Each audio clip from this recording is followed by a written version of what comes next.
I don't know where we are. Good. Yeah, it's good morning. Still morning. Good morning. I want to welcome all of our friends in the Fourth Estate who are here today. I certainly want to welcome all of my colleagues both in the Senate and the Republican Assembly Conference.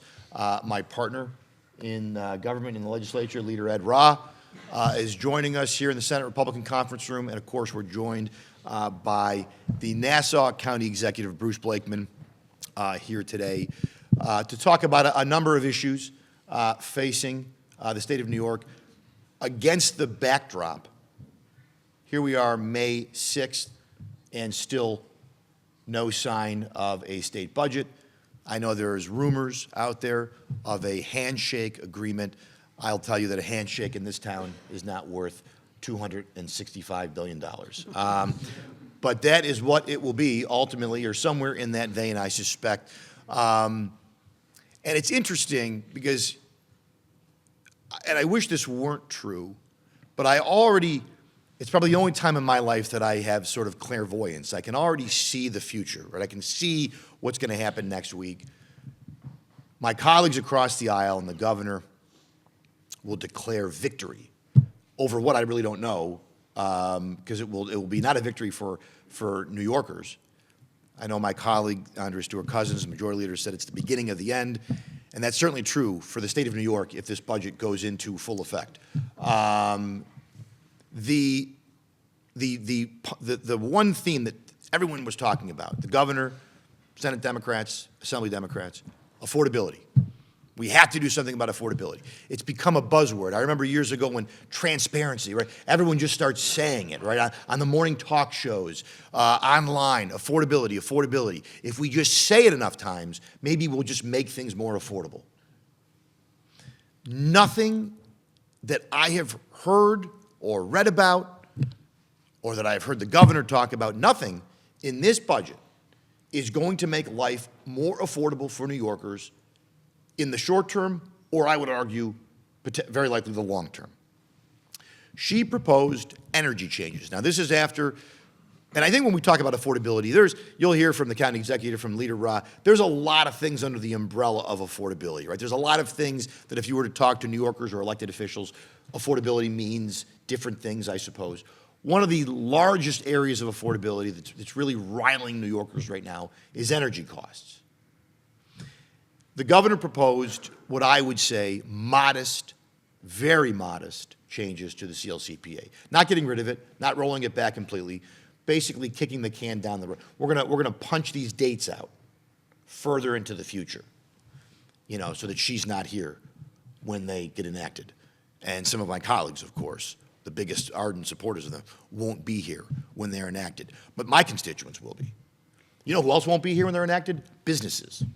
Manufacturers won't be here when they're enacted because they won't be able to get financing. They're not going to invest in jobs if they're high energy users, if they have to deal with cap and tax, if they have to deal with these green new energy scam proposals, if they have to pay additional taxes and surcharges that go to NYSERDA to sit there in a good intention fund. We don't know what the money's going for. That was the NYSERDA director. We don't know what they're going for. They're going for green programs, but we don't have any programs yet. We're just kind of hoarding tax dollars, ratepayer dollars, in the off chance that one day we'll figure out how to spend them. Other states are not doing this, and that's why New York is hemorrhaging jobs and hemorrhaging people to other states. That's why nationally we're up to about 70% higher energy prices, nationally. So yes, Democrats will say, well, this is happening all over the country. They're right. And yet we're 70% worse. So as bad as it is in other states, we're 70% worse. And we're 70% worse because of policies enacted here in Albany. There's no getting around it. That's not to me, it's not even a debatable point. And you can be for these policies, as 2/3 of the Senate Democrats are. Even after the governor said it's going to add $4,100 to an upstate household's bill. $4,100. That was her estimate. I can guarantee you that's undershooting it. The state of New York has never been right on any estimate, ever. Whatever we say, it's worse, it's more. And that's fine, so we know it's more. And it was over $2,000, I think, for Long Island and downstate homes. Even after I don't know if she leaked it, but I guess it's not leaked if it's emailed to all of you, but even after the memo was sent out to all of you to address the thing that the people behind me have called for years. We called for what's it going to cost? You think it's the best thing in the world? That's fine. Just tell New Yorkers how much they're going to have to pay more. And they would always say the same thing. Well, we can't afford not to do it. Finally, the governor, after many years, they must have come across a metric or a study, and they were able to tell us it's $4,100, it's over $2,000 downstate. The day after, or 2 days after, the Senate Democrats, 2/3 of them, wrote a letter to the governor and said, we don't want any changes. Defiance. Defiance in the face of $4,100 on top of households upstate. Defiance. They don't care. They don't care about affordability because that's the price of saving the planet. According to them, according to Pete Harckham, that's the price that you have to be willing to pay to live in the great state of New York, to enact the philosophy, the virtues. That's just the price. And if you can't live here or you don't want to live here, good, go. In spite of the governor begging people to come back. And Zoran Mamdani chasing them out, publicly shaming them on social media. Is that making it more affordable? Let's do a pied-à-terre tax across the state. That's what Senator Fahey wants to do. Is that making it more affordable? Nothing makes this more affordable. This budget will not make anything more affordable. It will spend more of your money. It'll spend more taxpayers' dollars by, I don't know, 10 billion, 11 billion, 12 billion, somewhere in that. Mark my words, that will be what it will be. Last year was 253. I suspect we're going to be about 264, 265 on a good day. So that's 11 to 12 billion more. And I've said this many times, and it is just, it's true and true more each day. If we could spend our way to being an affordable state, we would be the most affordable state because we spend more actually per resident than even the great state of California, who we just want to be so much like. We cannot spend our way to affordability. And by the way, many of the money that we spend currently, it isn't even spent on the things we say it's going to be spent on. It doesn't even get to the people that it's supposed to get to. There's no accountability for $265 billion. There's none. They don't even want to have accountability. We call for investigations or transparency. You know, let's find out where the fraud is and root that out. Let's find out where the abuse is and root that out. They're not interested. They're not interested. Rooting out fraud and abuse shouldn't be a party talking point. That should be something everybody wants. Everyone should want to know, because you know what? The person who really does need some of these programs, every dollar that goes to somebody else doesn't go to them. Because even here in Albany, even if you're the Democrats, money is finite. There's a certain amount of money that we have that we will spend, and that's it. So next week, when we are debating the budget, there's going to be affordability provisions the governor's going to claim, and it's going to be watered down. Her modest proposals that were like kind of vanilla ice cream, now it's going to be vanilla ice cream with a bunch of water in it. That's what the energy, it's just going to be kicking the can down the road, delaying the inevitable, delaying the exodus, I suppose, out of New York State, because it's happening. And then you're going to see more taxes, certainly in the city of New York, maybe statewide. And then you're going to see an expansion of sanctuary state policies. And that's just what I know about. I have no idea what else is going to be in here. I'm sure there'll be plenty more that we'll be able to talk about next week on the floor of the state Senate. But this conference and the people behind me have proposed real solutions to affordability. We have talked about returning ratepayer dollars, over $2 billion, directly back to people. If you want to, nobody is talking about affordability out in the street. When you talk to a resident, they're not sitting there going, I would really like affordability in 2035. If you could do something about my bills in 10 years, I'd be grateful. They want affordability now. immediate affordability. They want to know that someone's listening to them now. And I can tell you, the governor and her allies, the three people in a room, I think some of my leaders across the aisle, they've sort of lost. It was never three men in a room. It was three people in a room. The idea was there were three people deciding this in closed doors. Whether you're a female or a man, it really doesn't matter. If it's three people not being transparent, not being honest about who's paying for it, that's a problem. I don't care what your gender is, it's the point. And that's still happening. We do not do conference committees. We do not have any transparency. There's less transparency today, which shouldn't surprise anybody with one-party rule.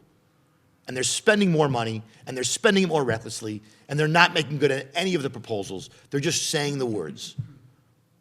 And that's why we need change. That's why we need more people in this conference room. We need more people behind me. That's the only way to change the policies, is to change the policymakers. The only way. And this conference will continue to advocate for real affordable solutions. And we will advocate for it on the floor of the Senate as we debate this boondoggle that's coming our way. And this conference has laid out tax cuts, returning ratepayer funds, a gas tax holiday. These are all things that would be immediately put money back in people's pockets. That's the only way we can address affordability.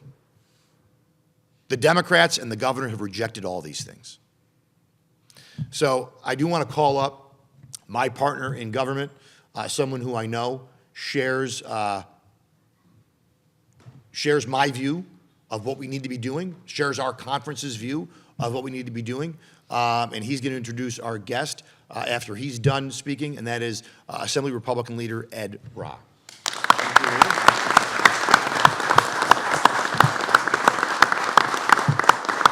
Thank you, Leader Ort. Thank you for having us here today. Thank you to all the members of our conference, your conference, for standing together really with a unified message about affordability, about energy policy, and where New York State has gone wrong. And I'm very happy to have my county executive, Bruce Blakeman, with us today as well, who has been talking about this issue for months. You know, Leader Ort said it. We're going to get some type of watered-down proposal in this final budget, and, you know, it'll probably be in that last bill all the way at the end, because we know how this goes now. The most common word in budget bills in Albany these days is intentionally omitted. And then eventually these things find their way into some bill that'll be the last one, and they'll throw everything and the kitchen sink into it so that people who maybe aren't comfortable voting for it are, you know, are stuck. And they'll do it in the least transparent way they possibly can. The ink won't be dry, but it'll be on the floor. And the men and women behind me, thankfully, will be the ones raising those points so that the people in this state actually know what's in there. But when you talk about affordability, we spend billions and billions more each and every year as we watch our state get less affordable. So the idea that somehow repeating that is going to make New York more affordable, I think we all know is ridiculous. You can't spend your way to affordability. You can't tax your way to affordability in a state that already spends more per capita and taxes more per capita than most of the states in this country. It just doesn't work. It's proven that it doesn't work because we're hearing it from our constituents each and every day that they're overtaxed, that their electric bills are too high, that the roads are in disrepair. The current policies are not working. So going back to energy, we have $2.4 billion that came from the ratepayers in this state that is sitting there. And we have colleagues who bring bills to the floor and say, oh, we want to do this as a, we want NYSERDA to do a rebate program for electric lawnmowers and electric hedge clippers. Well, where does that money come from? It comes from existing funds within NYSERDA. Those existing funds in NYSERDA came from the ratepayers, all of our constituents paid for it. And when we have an opportunity to lower their bills by giving that money back to them, we say, no, you know what, a better use, let's make sure people get a rebate on an electric leaf blower. Because I don't know about you, that's what my constituents talk to me about. Can you get me a rebate on an electric leaf blower? So that is how you provide immediate relief. If we go and, really, what are we talking about? Making them have to put regulations in place at a later date. Really, that's all this seems to be. And maybe that allows that those $4,100 in costs maybe start to accumulate a couple years later on somebody's bill, but that provides absolutely zero relief today, at the time when we're in crisis, when these energy bills have spiked. You provide relief today by taking that $2.4 billion and giving it back to the ratepayers who paid for it in the first place. That seems pretty common sense to me, but unfortunately our colleagues across the aisle would rather wait until years down the road and say, okay, maybe we'll give you a little bit of relief. You're not going to feel that relief.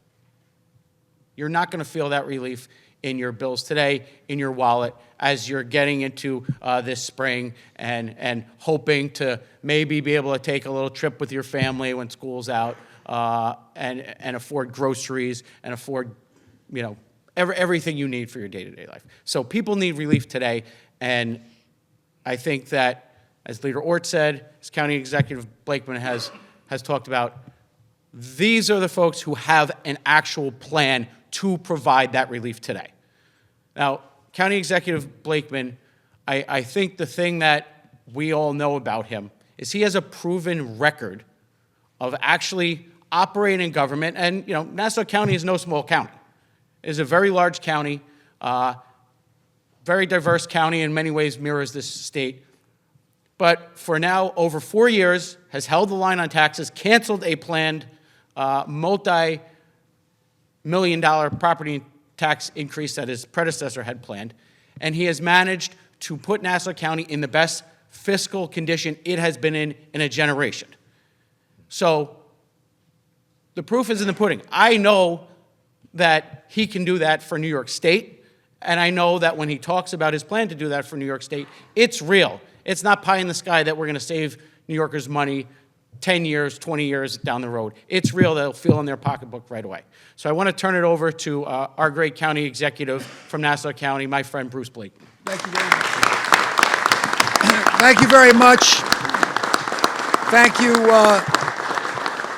Thank you, Leader Ort and Leader Rah, and the members of both conferences in the Assembly and the Senate. Being in this room here is an oasis of sanity and common sense, surrounded by chaos here in Albany. I actually wanted to invite Kathy Hochul here today to be with us so we could debate some of the issues, but I understand she's in detention for excessive tardiness since this is her fourth late budget in a row. I think that this will be the latest budget since 2010. Now let's think about that for a moment. Kathy Hochul is the leader of the state. She's the leader of the Democratic Party, although probably not. It's probably Zohran Mamdani now. But let's pretend she is the leader of the Democratic Party. And last I checked, the Senate was controlled by the Democrats. The Assembly was controlled by the Democrats. One-party rule. And they can't even get their act together to have an on-time budget. This state is a mess under Kathy Hochul. It is a mess under Democratic leadership. We need to have a state where both parties can be heard. And we're going to do it this election by electing me governor and by electing more members of the Senate and the Assembly that are Republicans, that have common sense, that have the values that our parents and our grandparents taught to each and every one of us, whether we were Republican, Democrat, or Independent. We need to get back to those values. Now let's think about this budget process.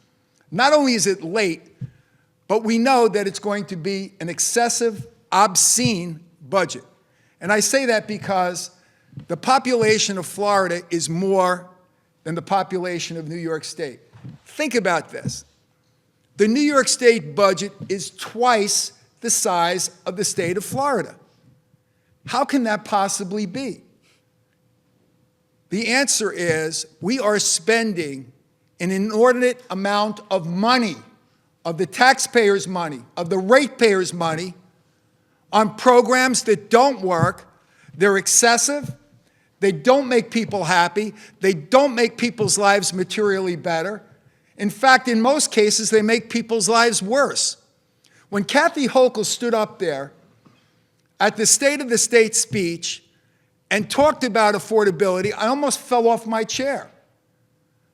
Kathy, you've been governor for 4 years, over 4 years. You've been elected governor for 4 years.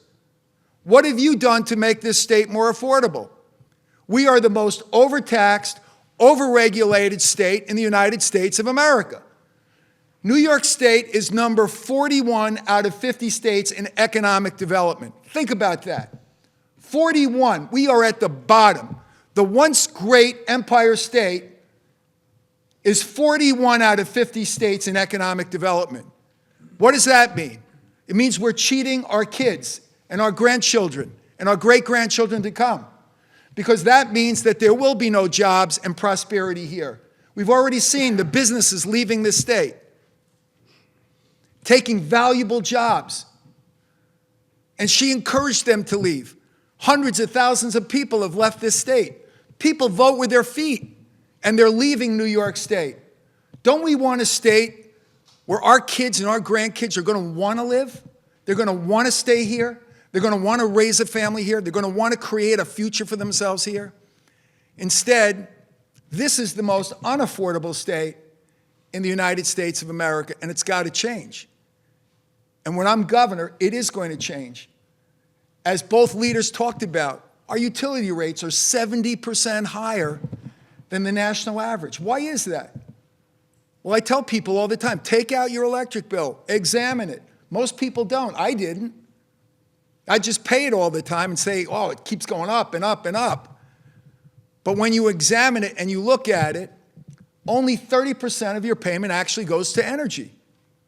The rest goes to excessive delivery fees, more taxes. They tax your utility bills, and the green energy scam. And it is a scam. You don't need to be a college professor, a scientist, an engineer to know that it's a scam. I saw it with my own eyes when I went upstate a few months ago and saw a solar farm that took up valuable, rich farmland that will never be replaced with these ugly solar panels covered in snow. I said to the people up there, I said, how long have these panels been under snow? He said, for 4 months. 4 months? That's not generating any energy. Or putting 60-story, think about it, 60-story wind turbines out in our beautiful shorelines that produce very little energy. It's the most expensive form of energy.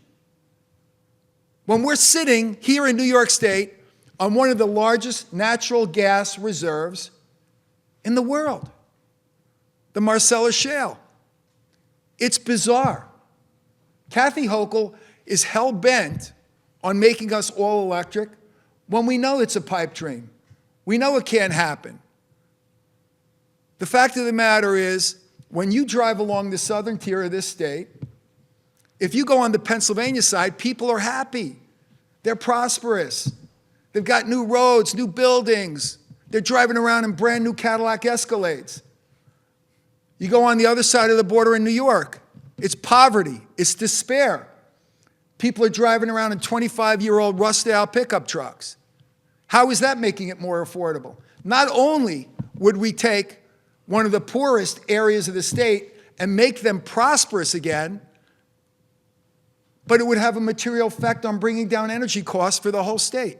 I was just down in Brooklyn last week where they have the Nessie pipeline bringing in natural gas into the metropolitan area that desperately needs that natural gas. And President Trump had to negotiate with Governor Hochul to get that done because she wouldn't do it. And he used the leverage of his office as the president to get that done. But here's the sad fact. The sad fact is that the gas that's coming through is from the Marcellus Shale, but it's from Pennsylvania. They're getting rich off of us when we have the same natural gas. It's bizarre. And she's participating in bringing the natural gas in from Pennsylvania. It's insane what's going on in this state. Again, how can you possibly justify the fact that our budget is twice the size of the state of Florida when Florida's got more people? And you know what? My son lives in Florida. People are happy there.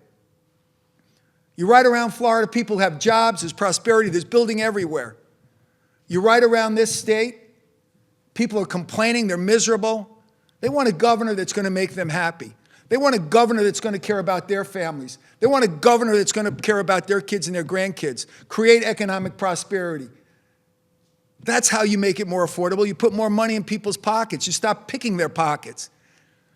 I saw Kathy Hochul up in February in Buffalo, in New York. It was so cold, she had her hand in her own pocket. It's the first time. Let me tell you something. If we don't fundamentally change the direction of the state, think about it. Zohran Mamdani, inheritance taxes. He wants to take away the reward of people who've worked hard so that their kids and grandkids don't share in that reward. It'll bust up family farms. It'll bust up small businesses. People will have to sell the family house to be able to pay the taxes. You don't think Kathy Hochul's going to go along with that? God forbid she's reelected. She'll do a U-turn. She does more U-turns than a cab driver in New York. Just like she did on congestion pricing. And by the way, for all of you who live outside of the city of New York, don't think congestion pricing is not coming to a community near you. They will pick every major thoroughfare in your county and put a tax on it, like they did in Lower Manhattan, to raise money for all of these crazy programs and the green energy scam. And by the way, the $2.4 billion that our leaders just spoke about, again, that's the ratepayers' money to invest in things that we know don't work and that people don't want. People don't want all-electric homes. I've talked to builders throughout the state. They don't know how they're going to sell the homes. The electric costs will be so much higher. How is that making it affordable? And you talk to people about the fact that the government is telling them what kind of stove they can have. You can't have a gas stove. You talk to businesses, you talk to restaurants, and you talk to people who have diners. Ask them how many of them are electric. None. They're going to have to replace that equipment. The cost of food's going to go up. How is that going to make it more affordable? I could go on and on and on about the fact that we need a new direction in this state. We need a common sense budget. We need to get back to the values and the principles that made this the greatest state in America. And I got to tell you, meeting with this conference and these people, they have the solutions. We are lockstep on how to solve the problems of the people of this state. We need a governor and we need a legislature that are going to solve people's problems, not just give them handouts that gets them through week to week, but make it affordable so they can not only afford the necessities of life, but the little luxuries like taking your family on vacation, by not having to sweat it out because your daughter wants a prom dress this season. So again, I want to thank the members of the conference, both sides of the Assembly and the Senate, for inviting me here today. And I have to say, for all those people that might be listening out there who are unhappy, who are miserable, who feel that it's unaffordable, vote Republican this year. What do you got to lose? Thank you.